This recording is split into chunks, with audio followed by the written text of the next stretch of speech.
Good morning mga paps. Tubos muna tayo ng lisensya. Magmumotor na lang tayo para hindi hassle sa parking. Mahirap kasi yung parking doon sa Taguig. Tubos muna tayo. Pasok 9. Alright, let's go. Parang uulan. Pagre-reduce kayo ng ticket. Saan yan? Sa may City Hall to, sa Old City Hall mga paps. Sa may barangay Tuktukan. Yan. Pagka medyo malaki yung ticket na violation nyo, pwede kayo makiusap dito. Punta lang kayo dito, park kayo sa may Jollibee. May makakikita kayo dito ng Jollibee dun. May parking dun. No? Pagpasok nyo dun sa gate, punta kayo dito sa gilid.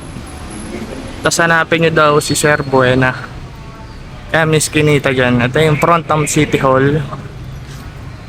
Tapos dyan sa gilid. Dito sa gilid. Yan, sa Kinita rito. Yo, ganda ng City Hall ng Taguig ah. Makikiusap muna ako. Tapos na kausap na natin yung sa enforcer. So pinaliwanagan na ako ni sir. So mamaya i-vlog kapag nakabayad na ako, no?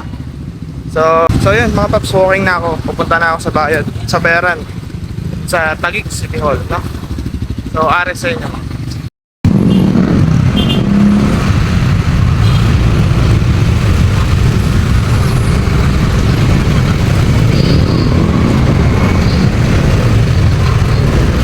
DMO Redemption Center.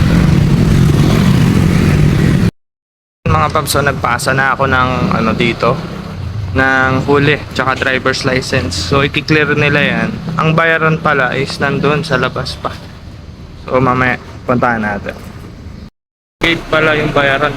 Pagpasok mo, yan, sa kaliwa, ito na bayad. So yan mga paps, nakabayad na tayo. Bayad na. Alright, let's grind ulit. So kababayad lang natin dito sa Taguig,